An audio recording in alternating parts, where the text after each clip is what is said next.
On craignait surtout de recevoir quelque chose sur la tête qui puisse vraiment faire vraiment mal, quoi. Ça pouvait être n'importe quel ustensile qui se trouvait, ou des cheminées, carrément abattre des cheminées et puis lancer les pavés du haut des immeubles.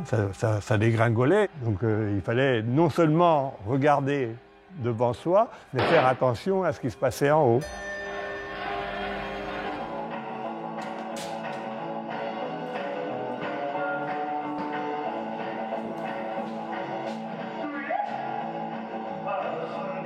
Alors, on va commencer par le képi. Voici. Hop.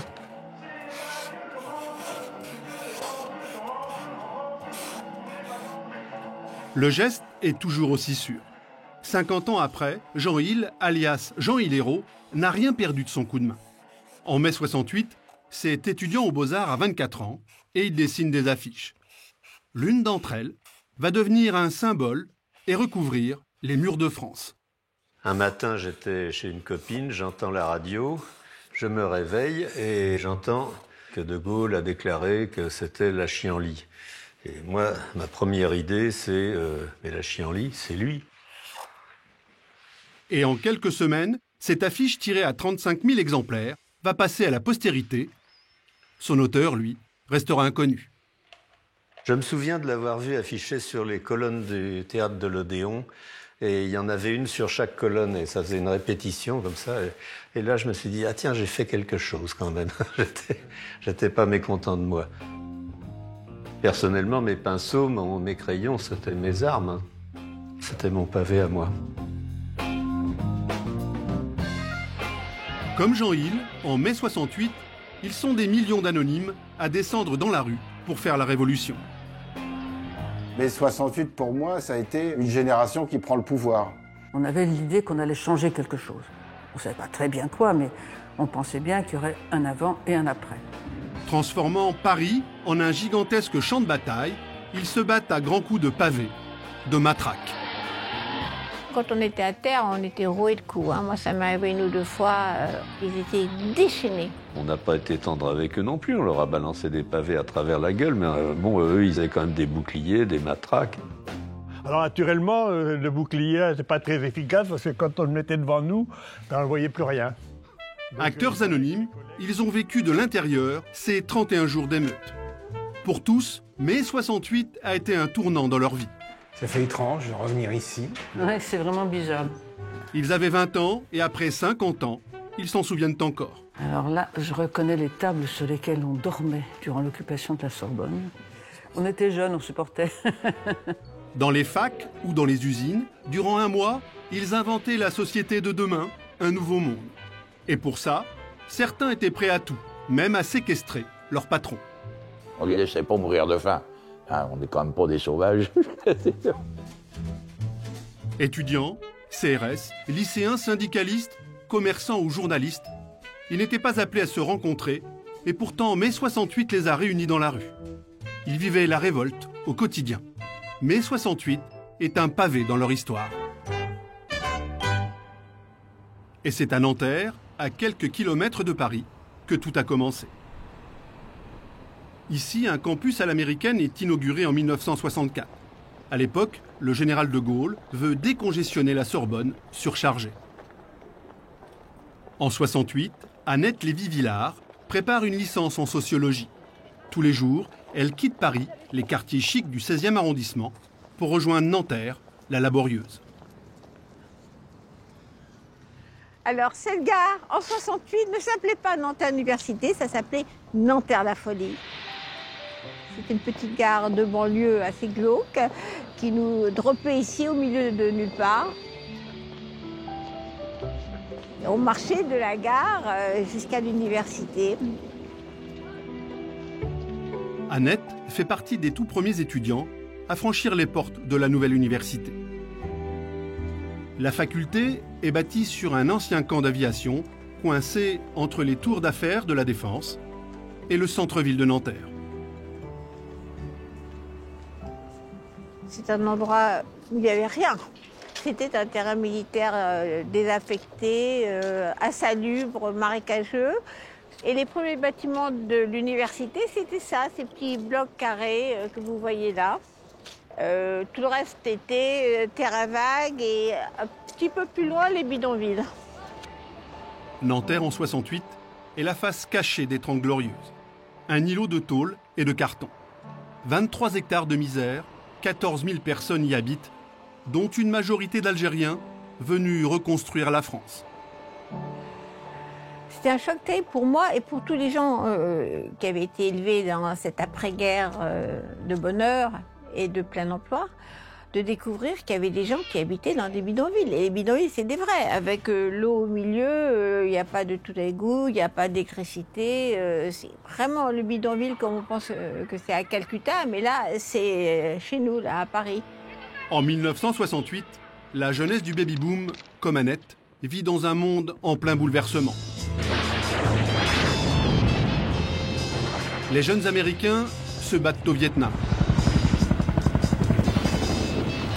Dans la Chine de Mao, la jeunesse fait sa révolution culturelle.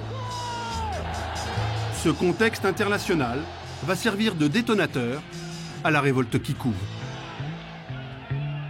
On était dans un univers où la révolution était à l'ordre du jour, dans une atmosphère qu'il était en train de se passer quelque chose, qu'il y avait une rupture dans le monde et on faisait partie de ce monde.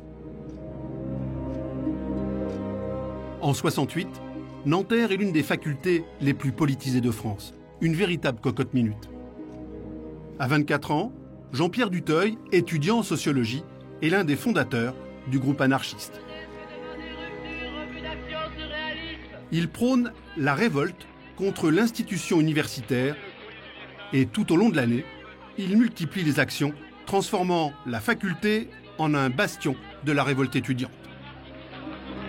Pour se faire entendre, chaque jour, Jean-Pierre se poste à l'entrée du campus et distribue des tracts. À Nanterre, on pratique l'irrespect. On allait très peu au cours. On vivait une contre-société suffisamment nombreux déjà, mais enfin, on critiquait les cours, on écrivait des textes de critique du savoir. Notre truc, c'était ne pas tenir compte des profs, quoi. C'est la première fois qu'on a écrit des slogans sur les murs, première fois qu'on occupe un bâtiment administratif, première fois aussi où la police est rentrée pour vider une manifestation des anarchistes. Il y a un renversement des petites choses comme ça. Mais par exemple, nous, le groupe Anar et d'autres, on décide de maintenant qu'on prendra l'ascenseur. L'ascenseur, pour aller dans les cours, il était réservé aux enseignants. Alors, c'est pas qu'on voulait pas monter à pied, c'était que il n'y a pas de raison. Donc, voilà, pouf. Alors, ça fait des histoires, tout ça, puis finalement, ça passe, parce qu'ils sont perdus, les profs. Le corps enseignant est perdu. Et les étudiants de Nanterre, eux, sont en colère. À leur tête, un certain Daniel Cohn-Bendit. Le mois d'avril est marqué par des grèves, des bagarres. En réponse, le 2 mai, le recteur ferme l'université. Les événements de mai 68 sont lancés. 3 mai 68, donc la fac est fermée, donc nous quittons Nanterre. Direction Quartier Latin. On décide de faire un meeting dans la cour de la Sorbonne, puisqu'on ne peut plus le faire à Nanterre. Ce 3 mai, en début d'après-midi, la Sorbonne devient un camp retranché. Je crois que c'est la première fois que nous voyons cela. C'est-à-dire que, de fait, ici, nous occupons la Sorbonne. Le 3 mai, c'est 1 millier d'étudiants qui se rassemblent dans la cour de la Sorbonne pour protester contre la fermeture de l'université de Nanterre. Le doyen de l'université requiert la police pour qu'il s'en aille. Pourquoi ? Parce qu'il craint des affrontements entre mouvances d'extrême gauche et d'extrême droite dans son université.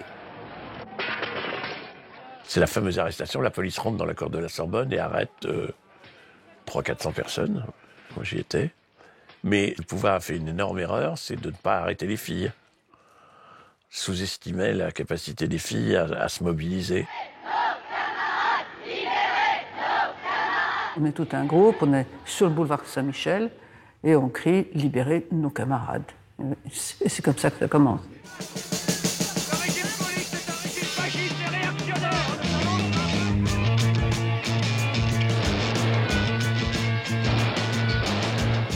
Et là, ça explose, mais de façon totalement spontanée. Il commence à y avoir des gaz lacrymogènes, des gens qui commencent à balancer tout ce qu'il y avait. Et ça a été vraiment le début. Et j'étais là parce que je me suis dit, en plus, moi, je devais avoir des talons hauts, je sais pas quoi. J'étais pas habillée en manif, quoi.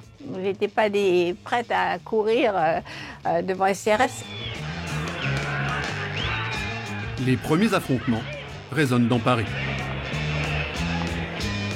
Il faut croire quand même qu'il y avait une certaine effervescence latente et puis qu'il a suffi d'une allumette. Là. C'est une allumette et hop, c'est parti.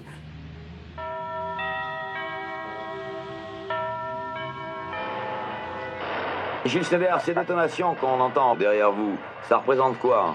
Eh bien, c'est les policiers qui continuent à essayer d'avancer, mais les étudiants leur relancent des pierres.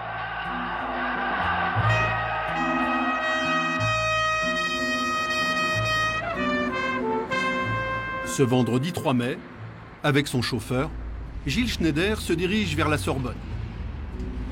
À 25 ans, il est reporter à Europe 1. On arrive sur le boulevard Saint-Michel, donc ça se déroulait sur tout le boulevard. Là d'ailleurs j'ai été coincé à un moment donné entre les manifestants et les forces de l'ordre. Durant les 4 semaines de mai 68, le jeune reporter sillonne le quartier latin. Grâce à un petit studio placé à l'arrière de sa voiture, il diffuse en direct des dizaines de reportages au cœur des manifestations. Dès le 3 mai, à 17h, magnétophone à l'épaule et micro en main, Gilles est aux côtés des manifestants au pied de la Sorbonne. Il commence à faire vivre en continu les événements aux auditeurs. Durant un mois, il va jouer la carte du direct. Mon sentiment, c'est que c'est plus qu'une manif, quoi. Ça démarre comme une réaction, mais plus les heures passent, plus ça monte. Chaque fois, ça monte d'un cran. Il y a des milliers de jeunes qui sont ici, et tous sur tout le boulevard.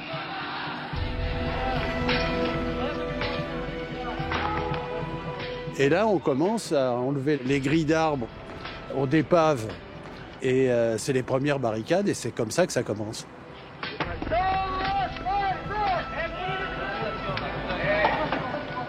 D'abord, on enlève les pavés, puis après, on cherche partout les grilles d'arbres, les poubelles, tout ce qui peut servir, les trucs de chantier, tout ce qui peut servir à faire un obstacle.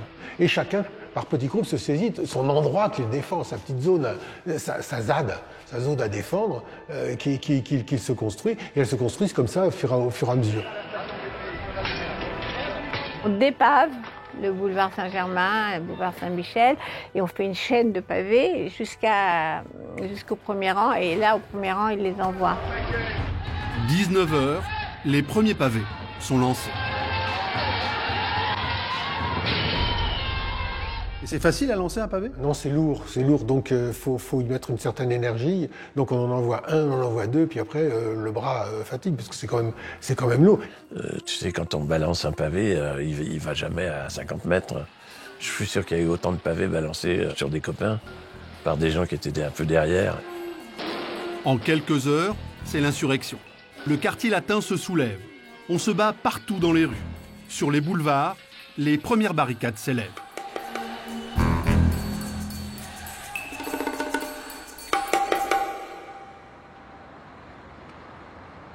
Tout en haut du boulevard Saint-Michel, au cœur de la bataille, une jeune femme de 24 ans assiste médusée aux affrontements. Chantal se réfugie au sous-sol, dans l'atelier où elle travaille. C'était surtout les grenades lacrymogènes, ça ça pleurait ici. Même par les sous-sols, ça arrivait, les odeurs, ça piquait à l'atelier. Vous étiez aux premières loges? Ah ben là, oui, on assistait aux scènes, aux déplacements de foule. Un coup, ça montait, un coup, ça redescendait. Un coup, c'était les étudiants, un coup, c'était la police chargée, et tout, enfin, avec leurs boucliers à l'époque. Il fallait voir ça, c'était pas rigolo.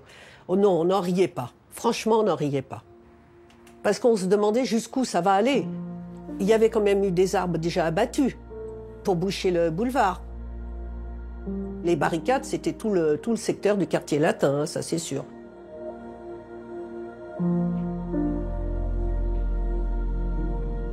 En mai 68, Claude vient tout juste de fêter ses 24 ans. Il est photographe, rue Soufflot, au pied du Panthéon, à 50 mètres de la boutique de Chantal.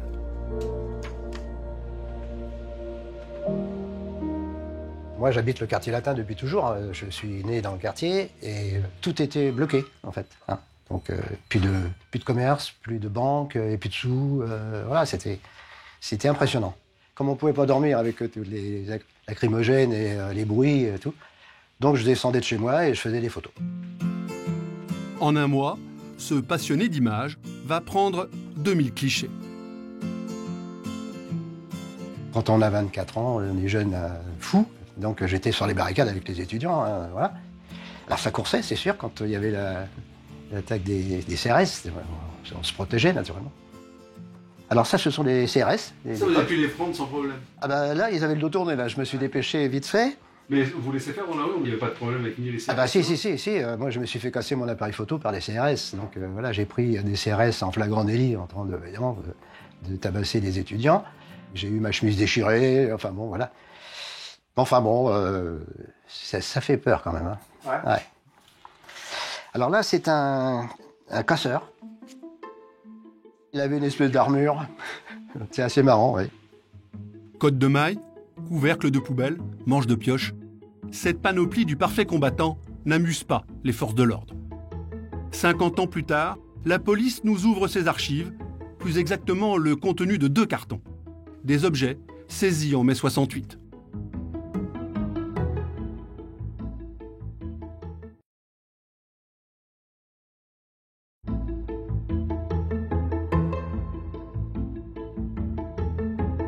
Alors ici, on a un certain nombre d'objets qui sont représentatifs de ce que les policiers de mai 68 ont eu à subir. On a là, par exemple, ici un fléau. Hein, on a là, par exemple, une machette, hein, l'équivalent d'une machette. Alors c'est fabriqué avec un peu n'importe quoi, mais c'est des objets extrêmement dangereux. Ils avaient aussi des objets de protection. Là, on voit des lunettes pour lutter contre les effets des gaz lacrymogènes. On voit aussi un bouclier, comme ce bouclier, qui a été récupéré. Et on voit d'ailleurs une photo célèbre où on voit un manifestant s'en servir pour se protéger. On avait des billes en métal hein, qui étaient projetées avec des lance-pierres de ce genre-là. C'était terrible. Imaginez des billes d'acier tirées avec ce genre de lance-pierre. On en a plein comme ça. Très rapidement, la simple révolte étudiante des premières heures prend un nouveau virage. Les trucs éventuellement les plus violents, ça peut être les cocktails Molotov. Les cocktails Molotov, ça va les faire. La plupart des gens des groupuscules organisés savaient faire ça. Bon. Et il y en avait qui avaient des notions de guérilla urbaine. Ceux-là, c'était, entre guillemets, des professionnels. Et des mecs avec des protections, des manches de pioche, des casques. Pour les étudiants, c'est la mobilisation générale. Il faut reprendre la Sorbonne, coûte que coûte. Je crois que mai 68 surprend les forces de police parce que rien n'annonçait l'attitude des étudiants. Jusque-là, le principe du maintien de l'ordre est simple, on disperse les manifestants qui s'en vont. Ils résistent un peu, il y a des heurts, mais il n'y a pas d'affrontement.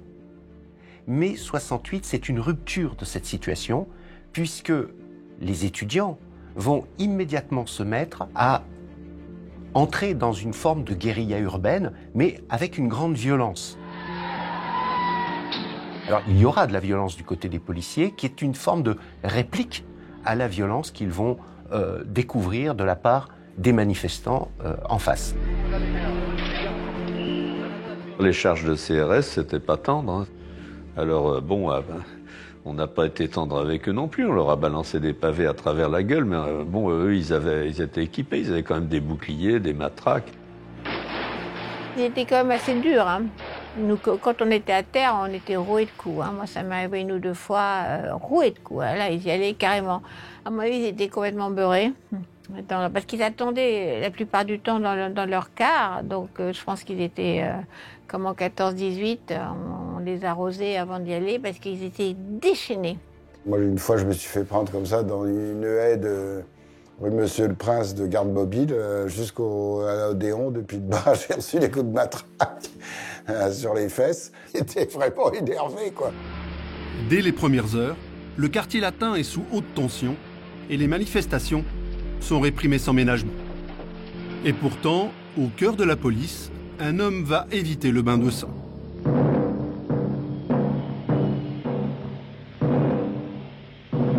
Au quartier latin, le préfet de police est venu vérifier le dispositif. On craint un assaut de la Sorbonne. Je pense très sincèrement que Maurice Grimaud a été essentiel pour empêcher les pouvoirs publics d'être trop durs à l'égard des manifestants. Parce que lui, il avait compris. Il avait compris qu'il avait en face et il a quand même contrôlé les troupes. Et il a réussi à leur faire comprendre que c'était des mômes qui étaient en face, qu'il ne fallait pas leur tirer dessus. Est-ce que vous croyez qu'on reviendra à une coexistence pacifique entre le service d'ordre et les étudiants? Je l'espère vivement et profondément. Je comprends que les étudiants soient heurtés au lendemain de ces événements dont ils ont vu le côté dramatique. J'ai marqué non pas ma satisfaction, mais tout de même ce qu'aurait pu être ma désolation si nous avions eu des morts cette nuit. Il ne faut pas franchir la ligne rouge. Il ne veut pas de mort à Paris.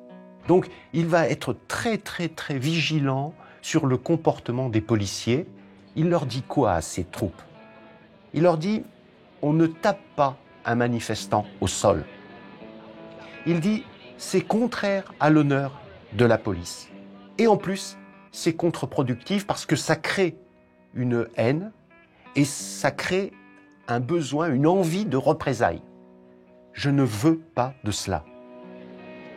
Il descendait dans la rue, là, il discutait évidemment avec les policiers, mais il allait aussi discuter avec les étudiants, il faisait l'aller-retour, il discutait avec eux, il était très chaleureux, il est très à l'écoute et dans une volonté d'apaisement en permanence. Mais pour les forces de l'ordre, l'heure n'est pas à l'apaisement. Chaque jour est plus agité que le précédent.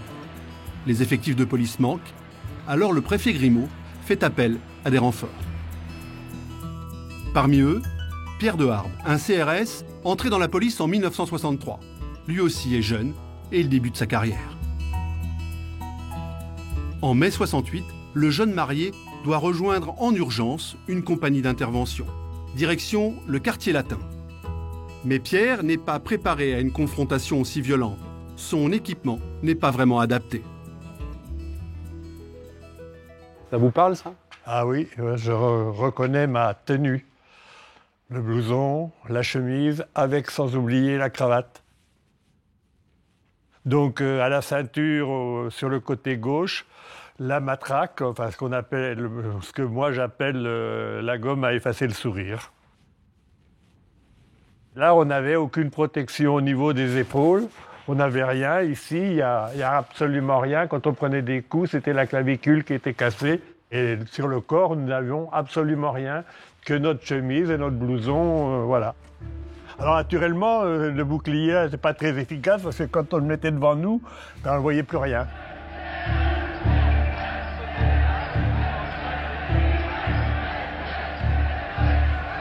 J'avais 27 ans. Pour moi, c'était le baptême du feu. C'est ma première manifestation. Il y a une certaine peur qui s'installe quand même. Parce que quand on a vu ce qui se passait, on se dit, bon, qu'est-ce qui va nous arriver? Est-ce qu'ils sont aussi fous furieux qu'on ne le pense? On craignait surtout de recevoir quelque chose sur la tête qui puisse vraiment faire vraiment mal, quoi. Ça pouvait être n'importe quel ustensile qui se trouvait, ou des cheminées, hein, carrément abattre des cheminées et puis lancer les pavés sur du haut des immeubles. Hein. Ça dégringolait. Donc il fallait non seulement regarder devant soi, mais faire attention à ce qui se passait en haut. Moi, l'image que j'ai, c'est d'avoir vu les arbres s'abattre devant moi. Ça, c'est une image qui marque. J'ai un collègue de la CRS 5 qui est passé à travers une vitrine. En quelques jours, les hôpitaux parisiens sont débordés. La Croix-Rouge prend le relais. J'avais pas tout à fait 18 ans. Et en fait, on est venu parce que la Croix-Rouge parisienne était en manque d'effectifs, avait besoin d'aide. C'était des images de guerre. Alors moi, je suis un enfant d'après-guerre, donc j'ai pas connu ça, si vous voulez, mais c'était vraiment les premières images choquantes, quoi. Entre les véhicules retournés, qui brûlaient, les tas de pavés. L'agitation, les cris, les gens qui sont allongés sur le trottoir ou appuyés sur un mur, et puis du sang et des larmes, hein, donc c'est vraiment impressionnant, quoi, surtout pour un jeune qui découvre. C'était quelque chose, une vision nouvelle pour moi, hein. J'étais encore, je sortais de l'adolescence, quoi. Vous savez quoi Il y avait du sang, oui. Des plaies au niveau du crâne, au niveau de la face, qui sont toujours des plaies impressionnantes, parce que la face saigne beaucoup, donc même si c'est pas grave en soi, c'est toujours spectaculaire, quoi. Et puis beaucoup aussi de dégâts dus au gaz lacrymogène, quoi. Des gens avec les yeux rouges, irrités, qui pleuraient, qui avaient du mal à respirer, malgré les foulards, qui bon, sont un barrage très peu efficace en fait. Au total, durant les 31 jours d'affrontement, la Croix-Rouge relève à Paris près de 3000 blessés. 2 dates vont marquer tous les esprits. Les 10 et 11 mai, la plus longue bataille rangée de mai 68. Durant près de 20 heures, étudiants et forces de l'ordre s'affrontent. Au petit matin, le quartier latin est un champ de ruines. C'est le bilan le plus tragique, avec 367 blessés. 60 voitures incendiées, 128 endommagées et des dizaines de vitrines brisées.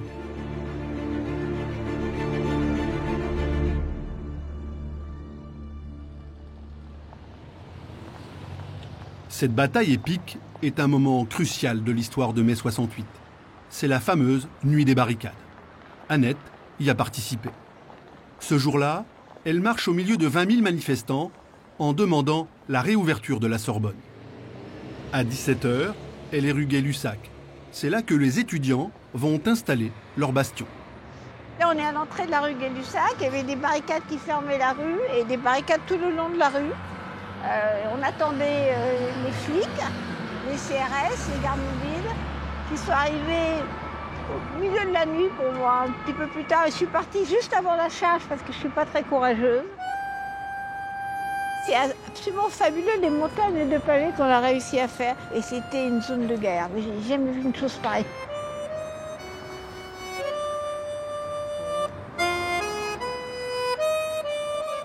C'était très violent, très violent. Mais on était, nous les filles en particulier, on voulait montrer qu'on n'avait pas la trouille. Donc on se forçait à être au premier rang, rien que pour montrer qu'on était capable de le faire.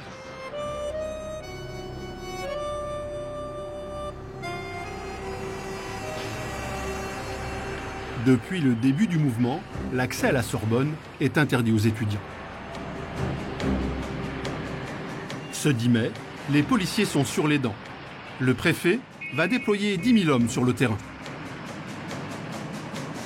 Le quartier latin est totalement bouclé et occupé. Il y a des quarts de police absolument partout. Il y a tous les types d'uniformes possibles, les CRS, les gendarmes mobiles, la préfecture de police, les uns avec leurs grands manteaux noirs et leurs casques un peu archaïques et leurs bidules, les CRS avec les matraques de caoutchouc, les boucliers, et les gardes mobiles avec les fusils, avec les mousquetons. Donc c'est vraiment une zone d'occupation, qui apparaît comme une zone d'occupation.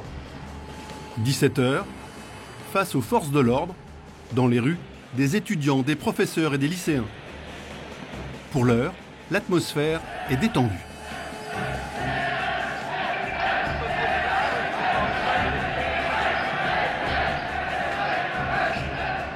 Pourtant, la police, elle, est sur le pied de guerre.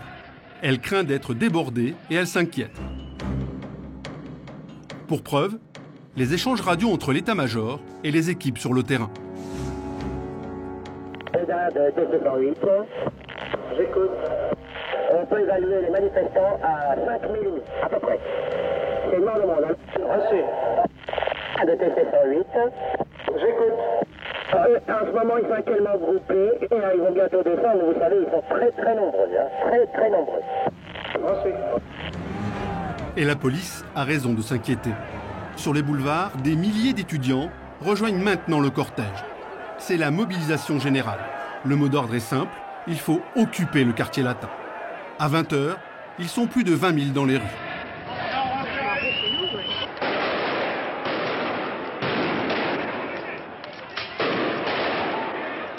« 21h15, une première barricade est dressée. Les combats les plus acharnés se déroulent rue Gay-Lussac. La nuit du 10 et du 11, là, vous êtes où? Vous faites quoi, vous? Je suis à la rue Gay-Lussac. C'est dangereux à l'époque, là? Vous avez peur Dans la nuit, oui. Dans la nuit, oui, c'était assez violent, hein, faut pas se le cacher. C'était une ambiance un peu terrifiante, de nuit, les fusées, les CRS, les flics, c'est tout en noir, les cavales. C'est pas le havre de paix.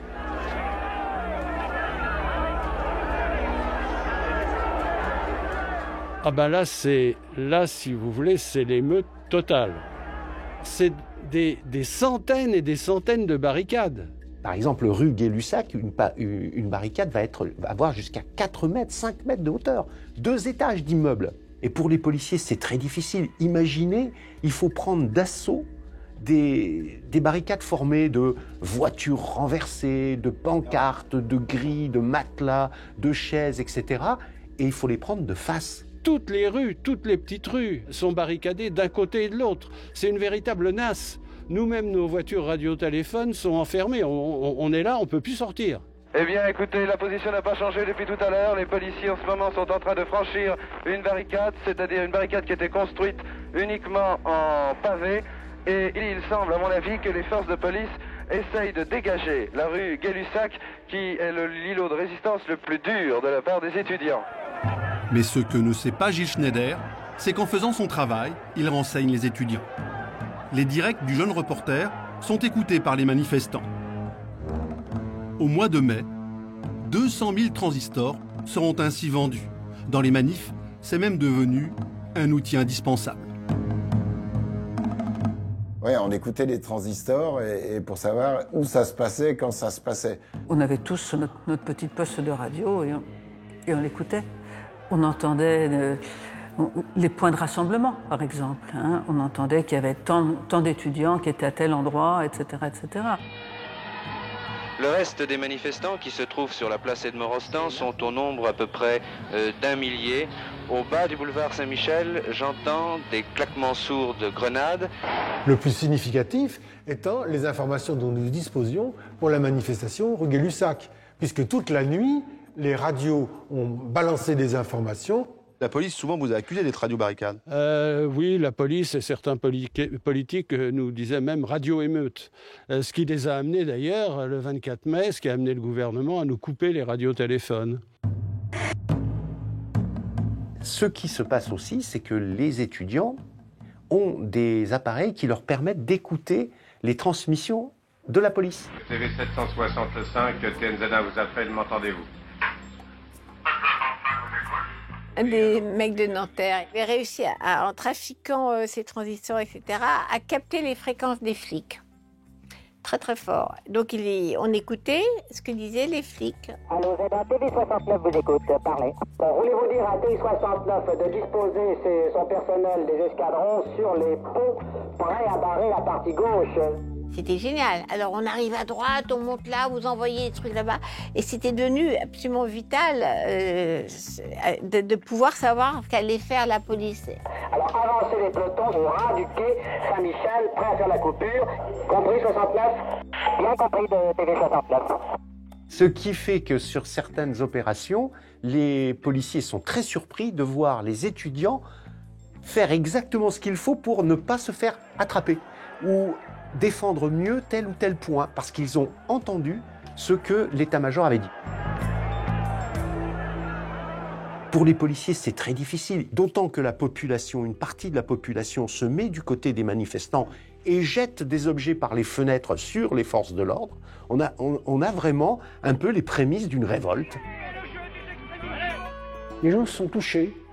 Ils voient de leur fenêtre les policiers y aller très violemment, et donc ils réagissent. Les gens, pendant que les étudiants montaient les barricades, vous aviez des riverains qui leur apportaient des couvertures, du chocolat, des cigarettes, etc. Bon. Il y avait une solidarité. Mais quand les voitures ont commencé à brûler, quand ça a commencé à s'éterniser, là, les bourgeois du 5e arrondissement ont trouvé quand même que ça commençait à aller un peu loin. Ce samedi 11 mai au matin sonne comme un lendemain de bataille. Paré groggy, le quartier latin est un champ de désolation. Sur leurs barricades, les manifestants ont montré leur détermination. Ce ne sont plus des étudiants qui chahutent, mais des soldats qui défendent un symbole, et ils vont être entendus. Quelques heures après son retour de Kaboul, Georges Pompidou, Premier ministre, sort enfin de son silence et prononce un discours d'apaisement. J'ai décidé que la Sorbonne serait librement rouverte à partir de lundi, les cours reprenant à la diligence du recteur et des doyens. Terminés les combats de rue, mai 68 écrit une nouvelle page de son histoire. C'est maintenant l'heure de l'expérience politique. Le drapeau rouge flotte sur la Sorbonne. Après 8 jours de silence forcé, les étudiants retrouvent enfin leur citadelle. Tous affluent et occupent le bâtiment, bien décidés à refaire le monde.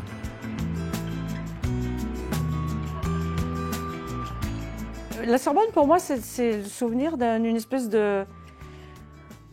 une foire, comme une foire. Les gens habitaient là, dormaient là, les gens mangeaient, ils allaient chercher à manger. Tiens, tu veux manger? D'accord. Tu veux boire? Ben, ouais, on se partageait, on s'échangeait tout, on se partageait tout. Il y avait une sorte de cantine, de gens qui récupéraient ce que des gens amenaient et qui essayaient de redispatcher après. On mangeait ce qu'il y avait, ce qu'on trouvait, ce que les gens apportaient, du pain, des sandwichs, des fruits, beaucoup de fruits. Et donc, on profitait de tout ça. Alors, les radis, c'est un truc marrant. Parce que, pourquoi est-ce qu'un Gus arrivait le matin dans la cour de la Sorbonne avec des cajots de radis? Ben, il arrivait avec des cajots de radis et disait « Moi, je vous donne des cajots de radis ». Et depuis, j'ai gardé un amour immodéré pour les radis.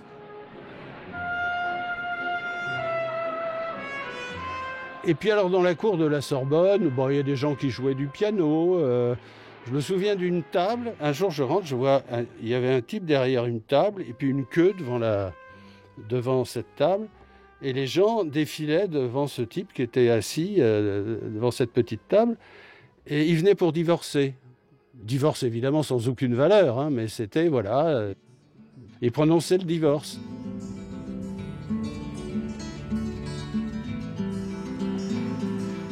Il y a 50 ans, 2 étudiants en histoire, Annie et Alain Schnapp, sont parmi les premiers à occuper la Sorbonne. Ça fait étrange de revenir ici. Ouais, c'est vraiment bizarre depuis tout ce temps. C'est marrant. Mais ça n'a pas trop changé. On rentre par où, là, maintenant? Par ici, j'imagine. Par là. Comme d'habitude. Alors là, je reconnais les tables sur lesquelles on dormait durant l'occupation de la Sorbonne. Lumière allumée. Mais par contre, les chaises, elles ont dû changer quand même. Hein. Il est passé chaises noires, là. Ah, vous dormez sur les tables? Ah bah sur les tables, il n'y avait pas d'autre endroit. Hein. Spartiate. Hein. On était jeunes, on supportait. J'avais pas le souvenir que c'était aussi petit, en fait. Vous dormiez à combien? C'est tout petit. Oh, une dizaine. On était une dizaine là, pour la nuit. On dormait à tour de rôle, c'est-à-dire qu'il fallait tenir le standard, il fallait être attentif à ce qui pouvait arriver. Donc il y avait une quinzaine de personnes, et puis à tour de rôle, au bout de 2 ou 3 heures, on s'allongeait un tout petit peu. Vous avez passé combien de temps ici? Durant l'occupation de la Sorbonne, ça fait 3 semaines à peu près. C'est quand même un souvenir exceptionnel, parce que c'était le moment où on a cru qu'on pouvait faire quelque chose vraiment pour bouleverser tout un système, on était vraiment totalement impliqués. Donc j'ai rarement été aussi impliquée de ma vie, matin, midi, soir et nuit, dans un projet. Donc c'est ça le souvenir. On avait vraiment l'impression que tout le vieux système vermoulu de cette faculté trop petite, avec toutes ces procédures archaïques, la hiérarchie, les assistants, les maîtres assistants, les professeurs, tout ça était remis en cause. Après les pavés, les étudiants se frottent aux idées. Les portes sont grandes ouvertes, des milliers de personnes se précipitent. Et durant un mois, la vieille université se transforme en un forum permanent et passionné. La Sorbonne, donc, est pleine de gens qui viennent voir ce qui se passe, et surtout, spontanément, des gens qui se réunissent dans la série d'amphis et qui commencent à débattre. Donc, brusquement, cette Sorbonne devient une ruche bourdonnante de gens qui parlent de tout et de rien. Les uns veulent faire la révolution tout de suite, les autres parlent de la réforme de l'université. De manière révolutionnaire. D'accord. Ça parlait beaucoup, ça s'asticotait beaucoup aussi, par moments. Ça devenait parfois un peu, voilà, la foire, hein, parce que ça partait dans tous les sens. C'était une contestation profonde de la société, citation bourgeoise de l'époque, qui était effectivement une société coincée. Moi, je suis encore utopique et très romantique. Et j'imagine que je vais sauver le monde, que, évidemment, je vais faire partie de cette espèce de grande aventure humaine qui va faire qu'on va déboulonner tout ce qui est de l'ordre du bourgeois, va tomber comme feuille morte à l'automne. On avait envie de faire du passé table rase. Tous ces barons du gaullisme, ils nous sortaient par les oreilles, on en avait marre. Tout le monde est contre De Gaulle, ça c'est clair. On n'a pas j'allais dire, le respect ou le souvenir du De Gaulle de la libération que ont nos parents.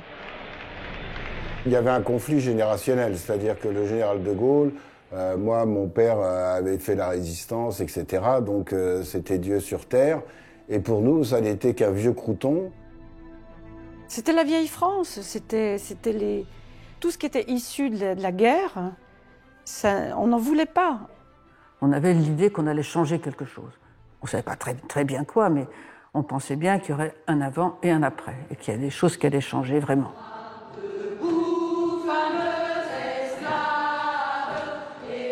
En mai 68, un autre combat émerge, celui des femmes. Elles revendiquent le droit de prendre leur vie en main, de parler haut et fort, de dire non à une société qui les ignore. C'est à la Sorbonne que se tient la première réunion féministe.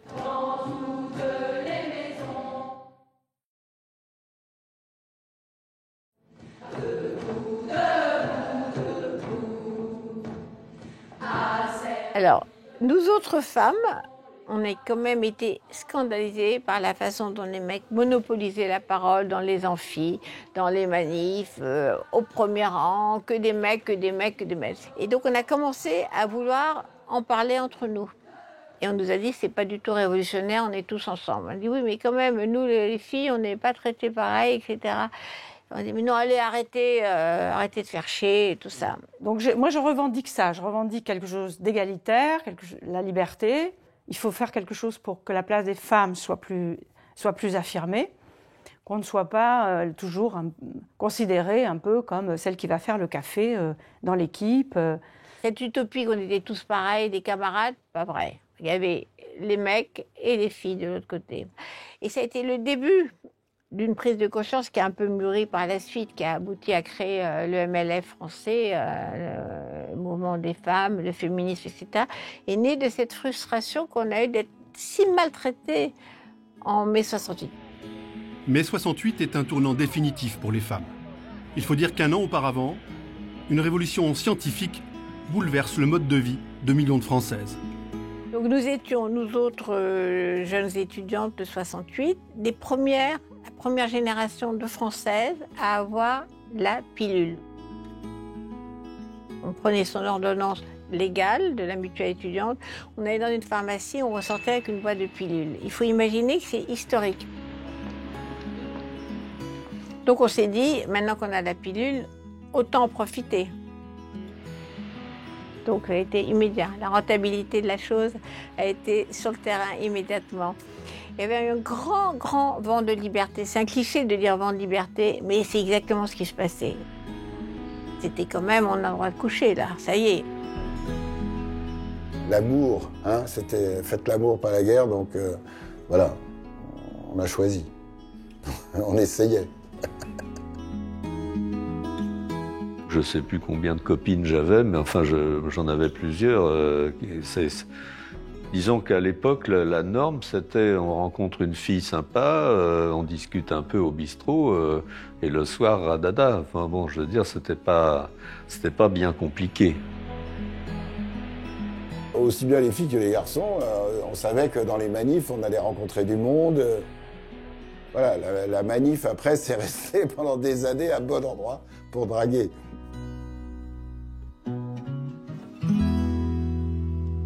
On vivait dans l'utopie. L'utopie, on s'aime tous. À part les CRS en face, on ne les aime pas. Mais on s'aime tous. Les périodes révolutionnaires, c'est les périodes où on se rencontre, on s'aime, on se sépare, on ne retourne pas en arrière. Il y a des gens qui ont été quittés, abandonnés, les ruptures en mai 68. Le type qui part avec la jeune femme qu'il a rencontrée dans la rue et qui laisse tomber sa femme. Et il y a eu des ruptures sentimentales assez violentes. Donc il y a eu beaucoup de larmes, beaucoup de plaisir, mais grosso modo, plutôt du plaisir que des larmes. Mai 68, c'est aussi la période où la parole se libère. Avec le printemps, souffle un vent de liberté sur la France. Et c'est toute une société qui descend dans la rue et n'hésite pas à se parler. Partout, sur le boulevard Saint-Michel, boulevard Saint-Germain, rue Cujas, enfin dans tout le quartier latin, des gens venaient, mais il y avait des gens qui venaient de banlieue aussi, qui venaient de partout. Enfin bon, ils venaient voir. Ce qui m'a beaucoup étonnée de voir dans des manifs des gens que je connaissais, mariés, pères de famille, plus âgés, 40 ans, etc., qui étaient là dans les manifs. Et des types en cravate, genre travaillent dans une banque, sérieux, pas comme nous, qui manifestaient, qui marchaient. Donc il se passait quelque chose qui dépassait complètement le côté où on est jeune et on déconne, quoi.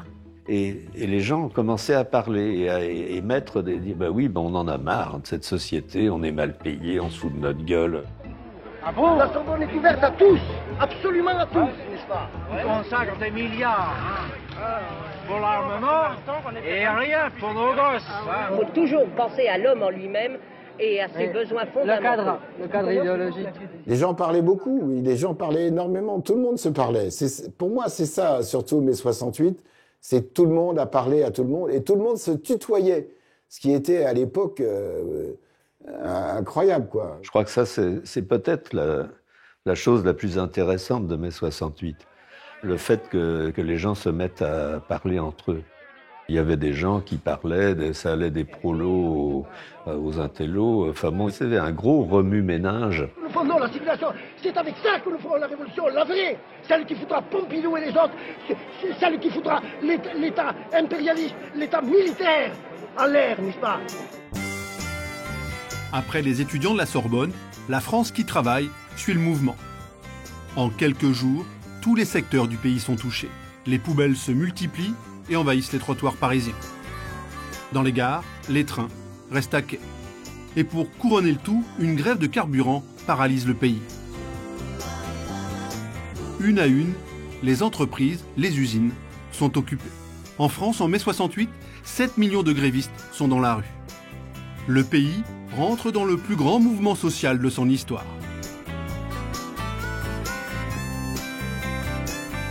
Et la première usine à se mettre en grève est l'un des fleurons de l'industrie française, Sud Aviation, dans la banlieue de Nantes. L'ambiance est électrique, le conflit couve depuis plusieurs mois. À l'époque, plus de 2500 ouvriers y travaillent. Parmi eux, un jeune monteur en construction aéronautique, Roger Jolineau. Georges Vincent, son aîné, est ajusteur, outilleur, mais c'est surtout un meneur d'hommes, il est secrétaire de la CGT. En mai 68, à Nantes, ces deux hommes vont écrire une page singulière du monde ouvrier. Le 13 mai, on s'est réunis avec un camarade de la CFDT et un autre de Force ouvrière Et on a dit, voilà, on occupe l'usine. Et donc, c'est comme ça qu'est partie l'occupation de l'usine. La retenue du directeur, je dirais presque que c'est presque c'était pas prévu d'avance, quoi. Georges et ses camarades ont fait mouche. Ils ont même droit aux actualités télévisées. Depuis près de 48 heures, l'usine Sudaviation de Bouguenais, dans la banlieue de Nantes, est occupée par les ouvriers. Le directeur de l'usine et 10 cadres sont toujours consignés dans les locaux de la direction, mais le ravitaillement leur est fourni. On l'a séquestré 3 semaines à mois. Mais il n'était pas non plus enfermé complètement. Il avait un grand bureau, c'était son bureau. À côté, il avait une petite salle à manger, des water indépendants et une salle d'eau indépendante. Il dormait sur des matelas. Alors ça, bon, je ne veux pas dire que c'était l'idéal. Hein. Mais, bon, on ne lui laissait pas mourir de faim. Hein, on n'est quand même pas des sauvages. Durant près d'un mois, Georges va diriger l'occupation de son usine. Ah, j'ai jamais quitté l'usine de toute la grève, sauf une demi-journée pour aller au baptême de la fille de mon frère. Ben moi, je ne rentre plus chez moi après pendant 3 semaines, quoi. C'est un grand moment de fraternité et de solidarité entre nous. Franchement, là, ça, c'est presque ce qui est le plus marquant. Les souvenirs, c'est tout ce qu'on a passé, les nuits qu'on a passées à raconter notre vie, à refaire notre vie, à refaire le monde. On reste bien souvent, d'ailleurs, on passait la nuit debout, à boire le café et autre chose. Voilà, refaire la vie un petit peu, quoi. On jouait aux cartes, on chantait, on jouait au palais dans la journée, c'était les palais, les boules. On s'organisait pour qu'il y ait des repas de servis. Il y a des paysans qui nous ont amené des pommes de terre, du bois brûlé, tout ce qu'il fallait pour manger. C'était, de ce point de vue-là, une organisation qui était bien faite. Et puis, on a fait une fête, est-ce que c'était un dimanche ou un samedi? Mais toutes les familles sont venues, on avait monté une estrade, on a fait des discours pour évidemment leur expliquer pourquoi leur mari était là. Il n'était pas question de révolution. Il était question de défendre les intérêts, notre cahier de revendications. Alors que les étudiants, ils avaient la fougue de la jeunesse, quoi, pour un autre idéal.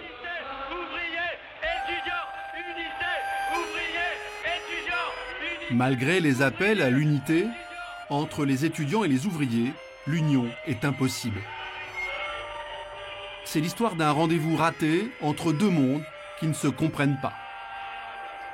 On est allé à je ne sais plus quelle usine, une usine en grève. On s'est avancé, on leur a dit qu'on était avec eux, ils n'en avaient rien, mais strictement rien à faire. Eux, ce qu'ils voulaient, c'était défendre leur statut d'ouvrier. Bon, nous, on avait nos grandes théories, nos grandes idées, on leur parlait de trucs auxquels ils ne comprenaient rien non plus, forcément. On avait le mythe de c'est une lutte des classes, étudiants, ouvriers, tous unis. Ça, c'était le mythe fondamental de 68.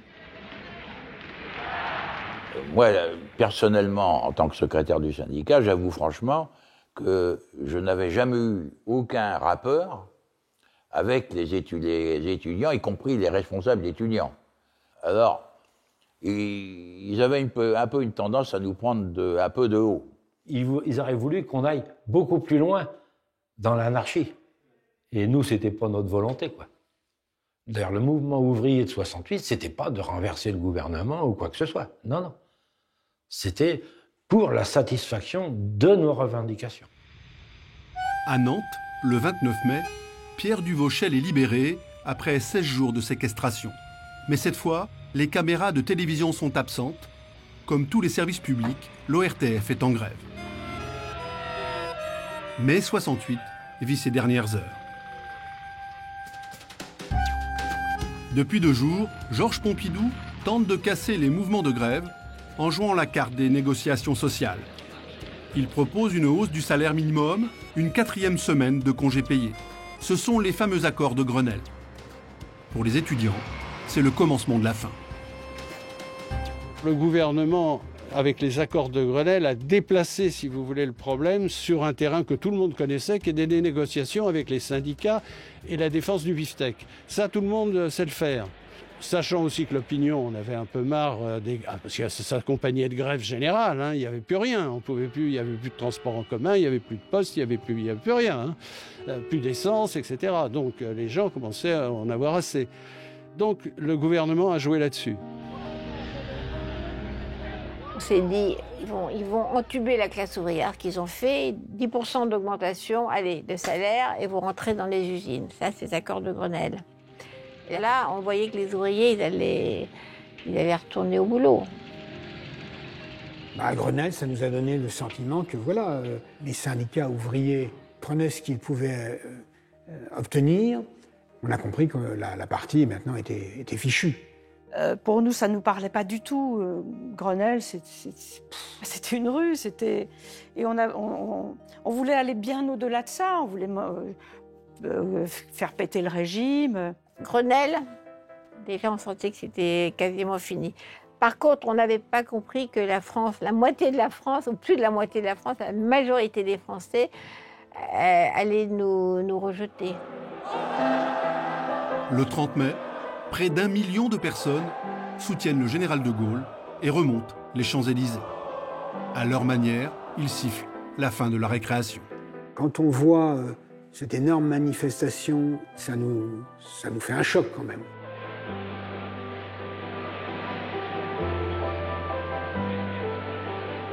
La masse des personnes et brusquement toute une partie du pays qui en appelle à la contre-insurrection, on pourrait dire. Moi, je ne m'attendais pas à une contre-manifestation d'une telle ampleur. Quand on a vu ça, ça a été vraiment un choc, hein, un vrai choc.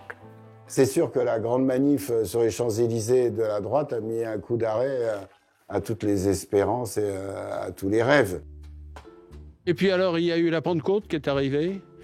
Et De Gaulle a fait en sorte que les pompes à essence soient rouvertes et que les Français, et puis les gens ont eu... Ça a été l'exode, mais tout le monde est parti à la campagne ce jour-là. Il y avait un besoin de respirer, de se ressourcer, de sortir de cette atmosphère.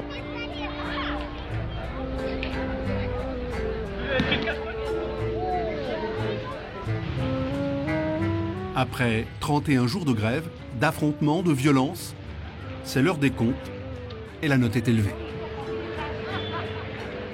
Le bilan, quand on regarde, par exemple, en matière de mobilier urbain, le coût estimé par la ville de Paris est d'un montant de 2,5 millions de nouveaux francs, ce qui est colossal à l'époque, hein. Ça veut dire que des grilles ont été arrachées, des pancartes un peu partout. On a 200 arbres qui ont été détruits. 10 000 mètres carrés dépavés. On a des centaines et des centaines de voitures brûlées ou détruites. Une fois les gaz lacrymogènes dissipés, la France retrouve ses esprits. Les étudiants retournent dans les universités et les lycées. Cette année-là, chiffre historique, ils seront plus de 80% à obtenir le bac. Terminé mai 68, mais pour beaucoup, rien ne sera jamais plus comme avant. Un demi-siècle plus tard, ils n'ont rien oublié.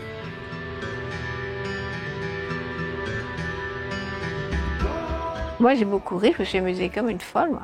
Mais j'ai trouvé que la gueule de bois post-68 était quand même lourde. Elle a bien plombé. Hein. On espérait que ça aurait changé la façon de voir de nos dirigeants, quand même. Qu'ils auraient été un peu plus à l'écoute. Bon, ça n'a pas été vraiment le cas, c'est dommage, c'est regrettable. Il y a encore des choses à faire. Quand on regarde les affiches de mai 68, on se rend compte que la moitié de ces affiches seraient encore d'actualité maintenant. Bon, et ça, c'est quand même, pour nous, un bon point. Si c'était à refaire? Ah oui, je pourrais recommencer. D'ailleurs, j'œuvre à ça. Ça urge parce que c'est à trop attendre.